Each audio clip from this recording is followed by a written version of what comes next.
Hey, it's Emma Romano here, founder of the Thrive and Life Foundation, self-healing coach, and the midwife to your personal alchemy.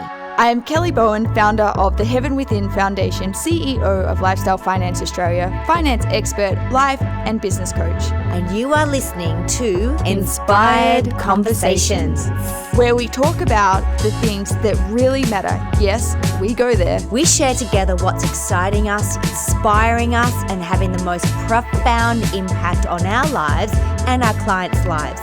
And we do this to elevate and inspire you. We cover it all from life, body, love, relationships, trauma healing, addictions, business, money, and all things woo-woo. So sit back, relax, and get ready to be inspired and laugh the fuck out loud. Hello, beautiful souls, and welcome back to another episode of Inspired Conversations. I am Kelly Bowen, and this is my gorgeous, beautiful, divine, sexy, hilarious co-host, Emma Romano. She had me at hilarious. I knew she was talking about me when she said hilarious. I'm like, that's definitely me. Hello, everybody. It's Emma Romano here. So good to be here. Kelly has just come back from another adventure. Like literally off the plane. A few hours ago. Yeah. Literally a few hours ago. Hence the glasses and the tired eyes. We're helping our focus a little bit today. So I've literally just got back from spending nearly 3 weeks in Nepal. And it has been one of the most profound trips I have been on. So last year when I did Greece, Italy, and Egypt, I came back with this like new passion for life and being fully like immersed in experiences and just wanting to be in it. And there was also a huge theme for me last year that I was really integrating aspects of my teenager that had been lost, hadn't fully been expressed and integrated. And there was like this big stuff around tribal and belonging for me. So that was such a powerful trip from that perspective. However, this year, 2024, having a completely different feel to it. And where we went being that Nepal are the grids of ancient Shambala. And the Shambalan civilization is one of the only civilizations that have been on Earth that have been here, had a rise of their civilization without a fall. They ascended out of their physical bodies back into non-physical, and they're still very much here. And the entry into their grids is through the Himalayan mountains. So I've just spent the last 3 weeks being so deeply immersed there, and I didn't know how much I had changed and how much my frequency had shifted until every time I'd been in the mountains, come back down to like lower, like sea level Kathmandu, and then gone back to the mountains again, come back down, and even coming home, like I've had to do a lot of grounding and centering work because I could feel how much my core being and my core frequency has shifted just from being there. And I'm not even quite sure what that means yet, but I have never had an experience like this where I've gone somewhere and I've felt so many different, I guess, frequency shifts and uploads as I've been moving through something and then coming back into normal, like mainland reality, feel the shift in my field. Like sometimes I've seen other people go through this and I'm like, you're just being a bit dramatic, because I just have never been that affected by it. But this time, getting on the plane to come home, and we'd come down the mountain. We were only at 2,000 meters above sea level, so not even really high enough for altitude sickness to kick in. And when I got out of the little bus that had taken us down, I was dizzy, I was nauseous, I was so disorientated. I was like, what is happening to me? I've never experienced anything like this before. And then even when I got home, the moment that I came onto my property, same thing, and all of my quantum architecture that I usually have around the house to like filter energy, bring abundance in, support my own self through my own growth and ascension, I had to do some quantum renovations to have it be able to support my new frequency. And it's just been massive. And I'm so curious to see how this is going to translate. And being that we're talking about frequency shifts, when Em asked me today, so what do you want to talk about?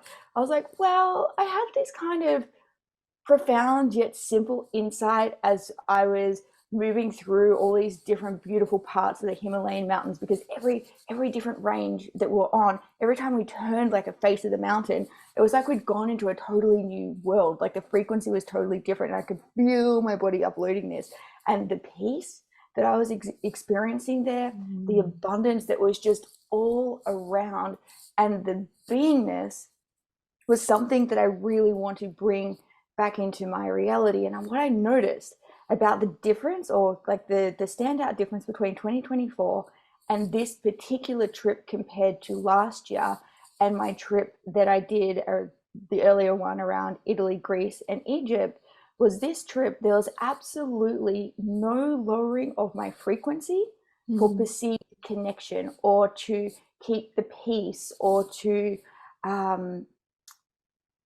please others, really. And even though like this has been a focus for me, I didn't realize how much I had still been doing it last year compared to this year. And the one big insight is that it is not worth lowering your frequency, whether it be through alcohol, lowering your standards, allowing things to like be within your environment, whether that be people, whether it be behaviors, whether it just whatever it is that you know that just isn't fully supporting you. It's just not worth it, because every time we lower our frequency, we might have momentary like gain of whatever it is we think it's going to get us, followed by a big cost. And it's usually some kind of emotional cost. It's a physical cost because your mind won't stop and you don't sleep, or whether it be we've got money, physical cost, like mental cost on your body, emotional cost. There is always something when you lower your frequency to try and please others or gain like a superficial level of connection. So this is what we want to talk about today: keeping your frequency high along with your heels and your standards. And that's the thing. It's like people complain and go, I don't have any money. I'm sick. You lowered your standards. You lowered your frequency. You started speaking shit about people or yourself or about situations. And you started feeling shit about people and other people and situations.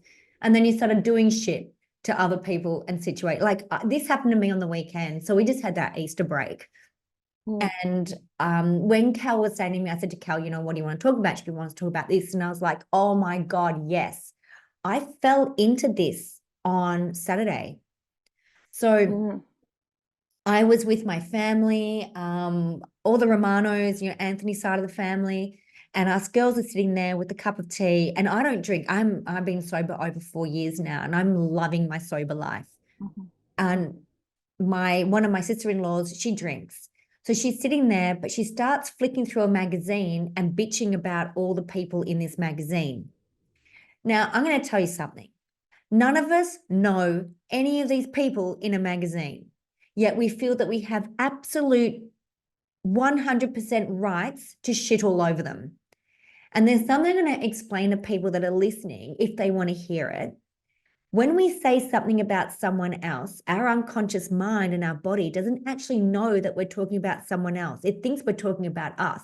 So therefore, what we think, we will feel, and what we feel creates a hormone in reaction to what we're thinking and feeling. 100%.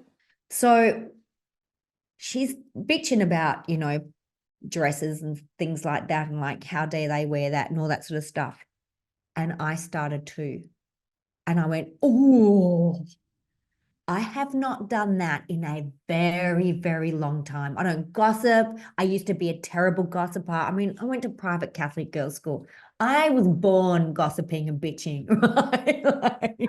I was a stripper for 6.5 years. Trust me, I used to love the tea. Yeah. Perfect, right? I loved it. We could cut a bitch with our words. Yeah, we could cut a bitch with our words, right? In 2 seconds flat. We knew.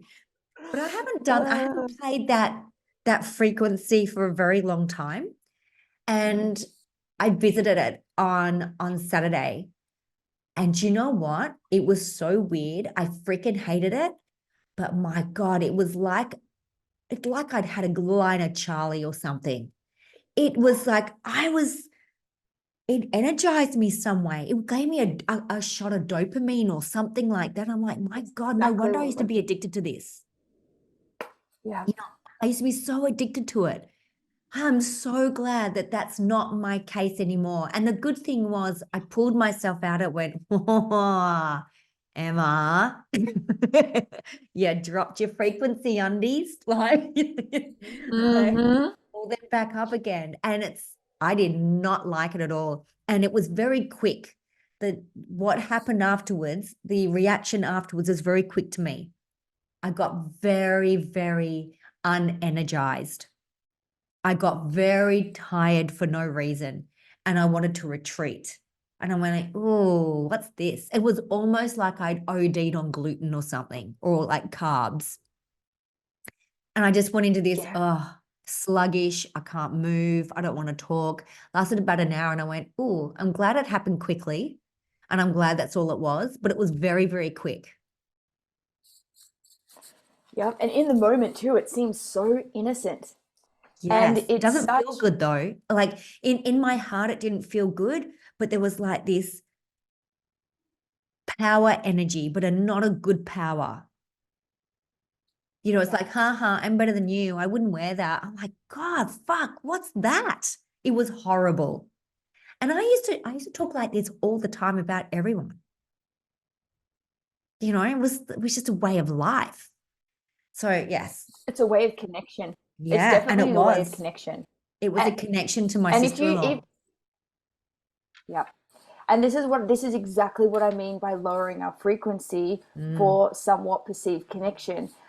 Because last year, the part that I was integrating, there were many different, let's say, relational situations and dynamics I tried on to see whether this is something that I want to be part of. Does this mm-hmm, feel like it's the right kind of relationship fit for me?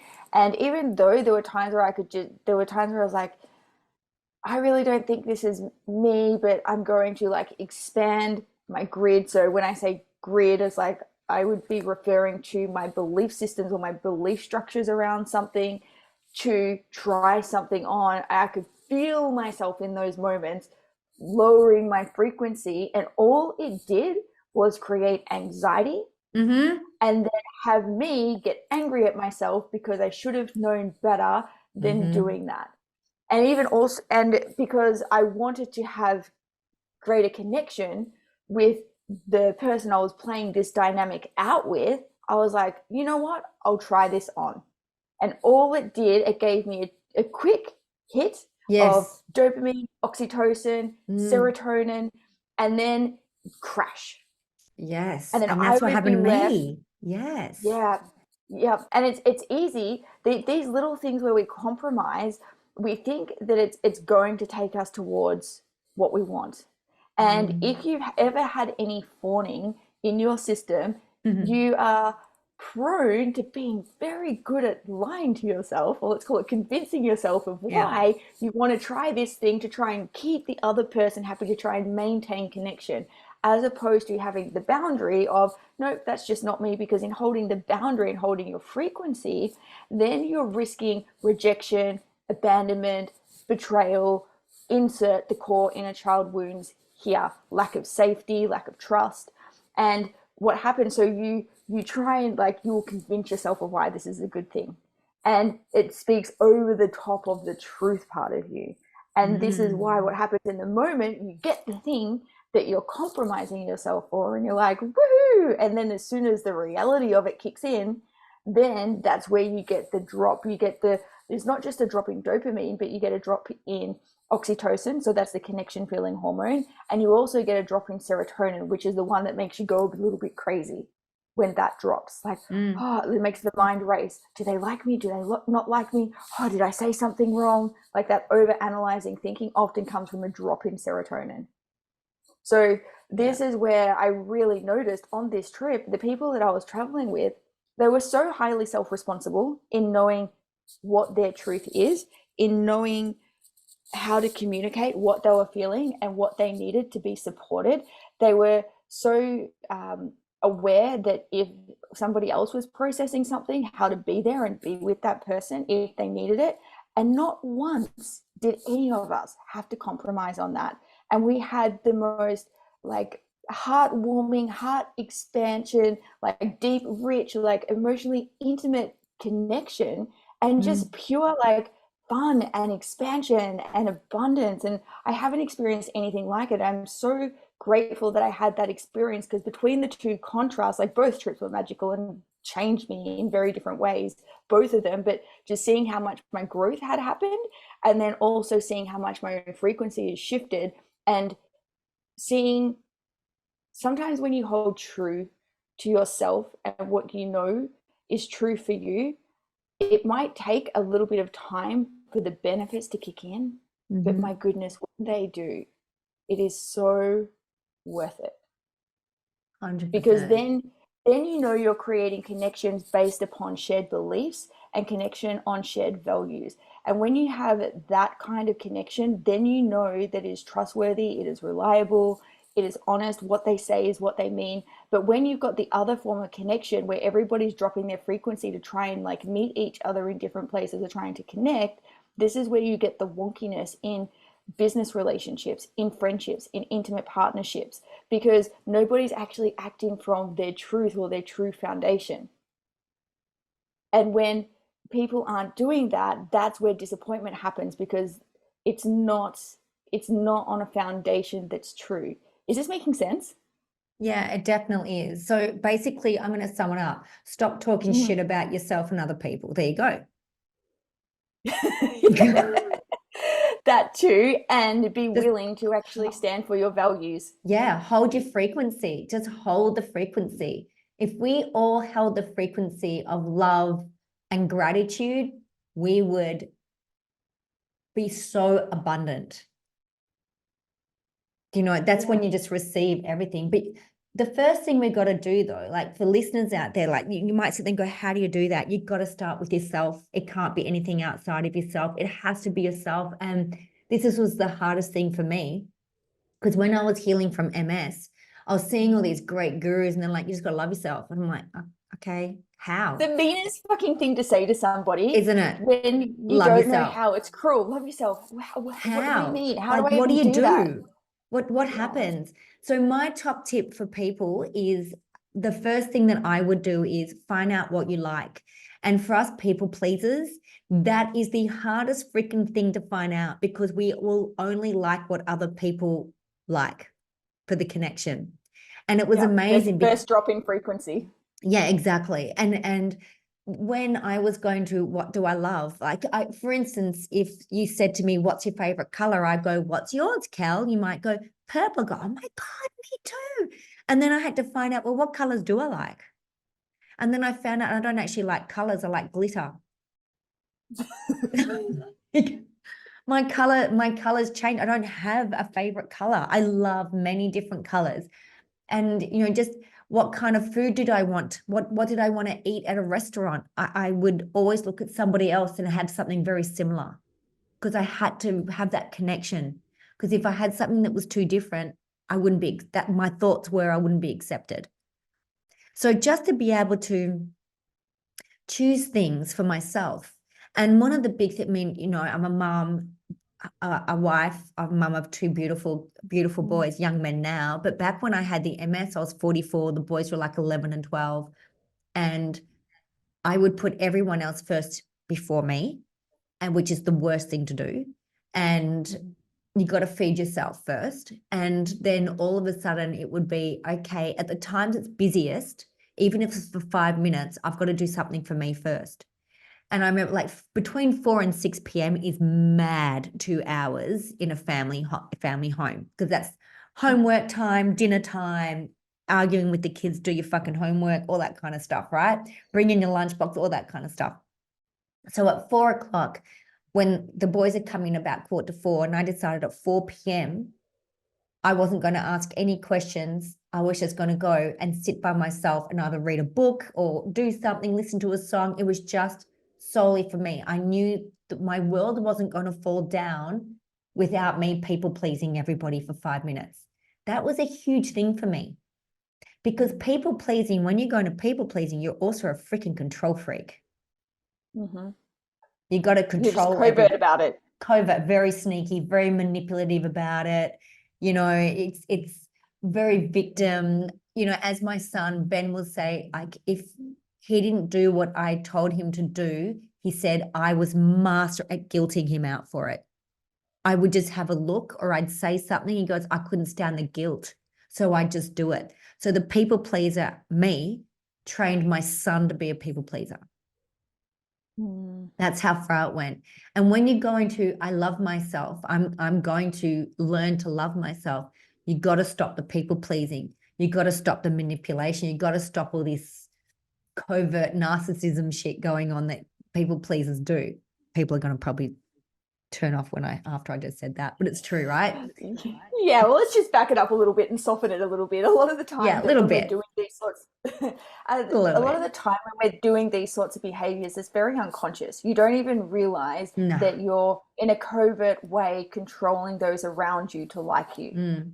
The way that you just think that you're being loving and that you're being caring.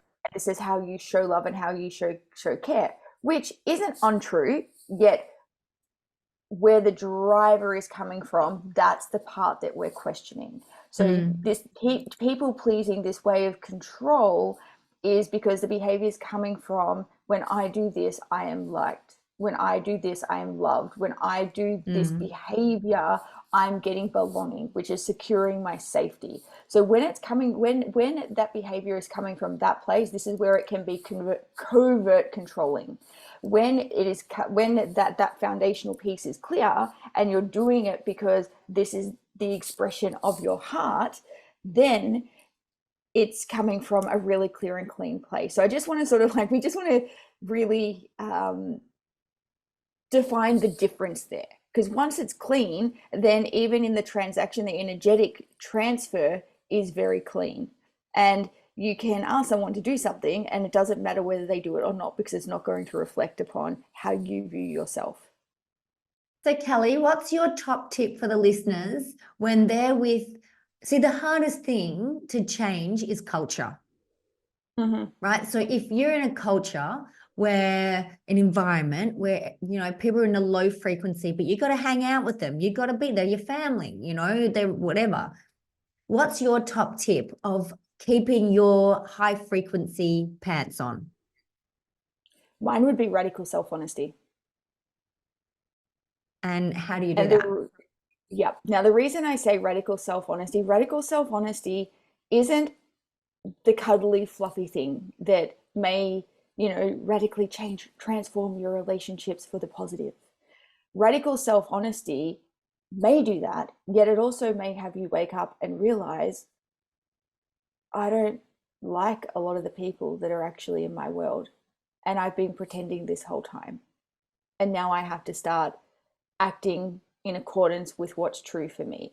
And any people pleaser or anybody that's got any form of this, I highly recommend starting with the radical self-honesty piece.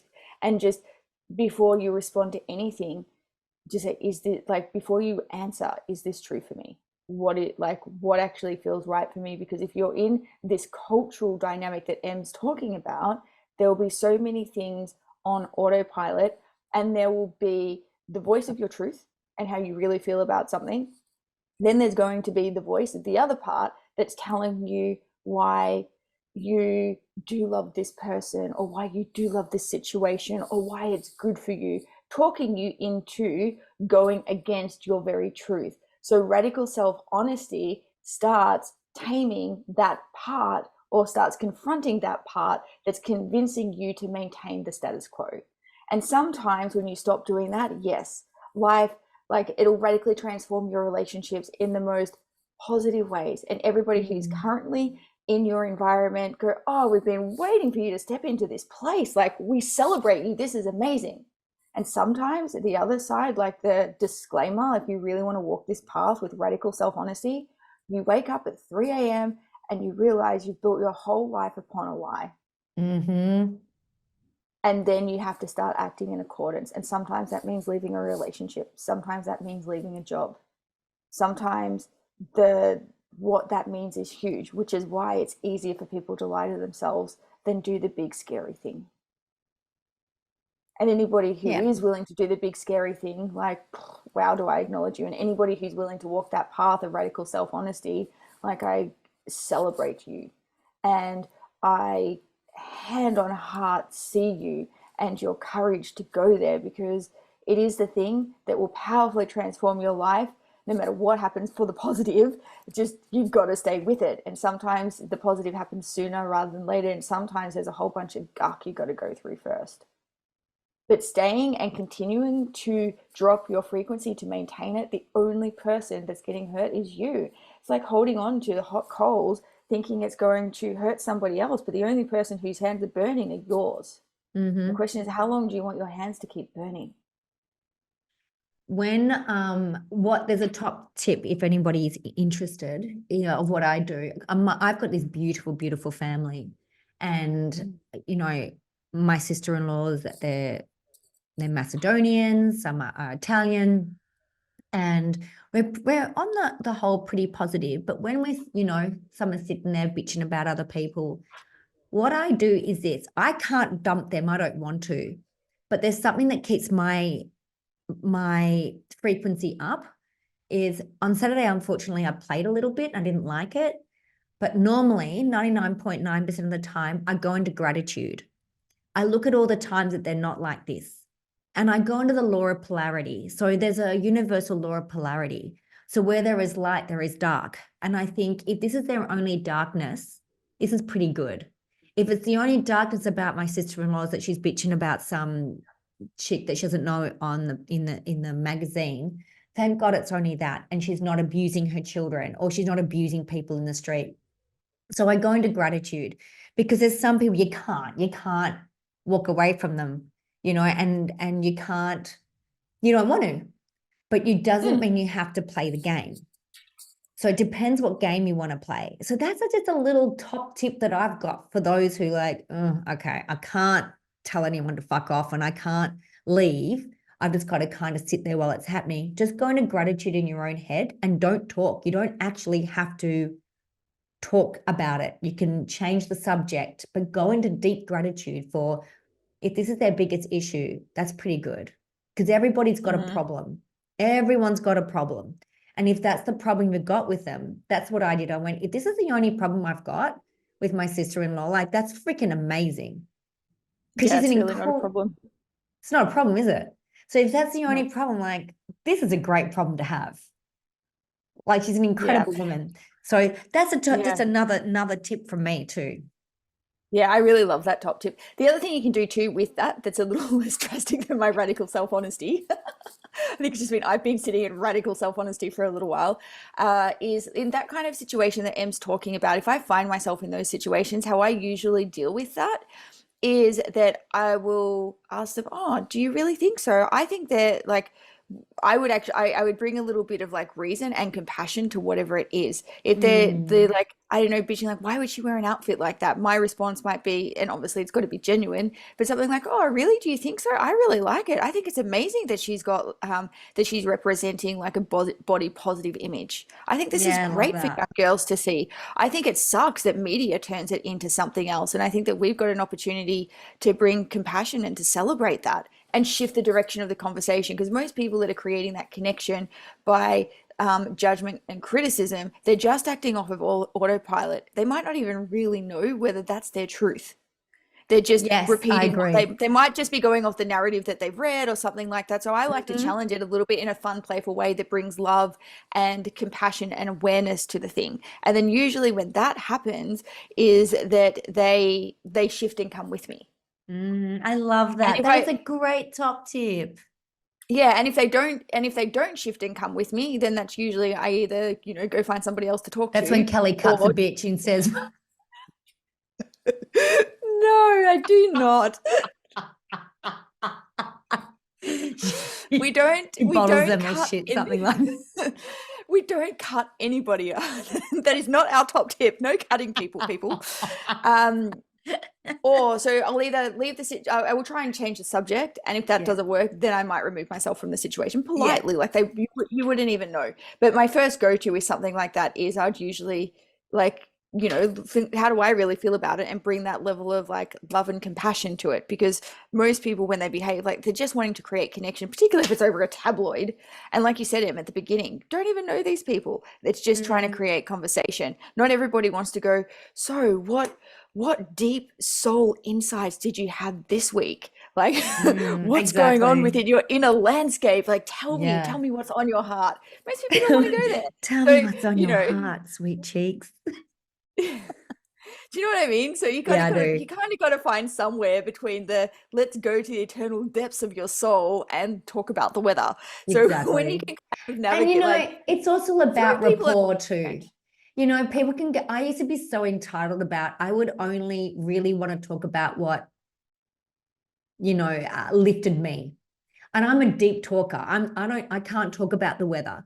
But I remember I got quite entitled about it, like, oh, I don't want to talk about the weather. Let's talk about something deep. Not everyone is like that. And not everyone would trust you with the deep shit first either. And it's all about being in rapport with someone. You gotta bend a little bit, you gotta be in flow, because if someone wants to talk about the weather and they don't want to talk about your deepest, darkest soul things that are going on, they don't have to, Exactly. You they got to don't need, have to. yeah, you got to knead the bread before you bake it.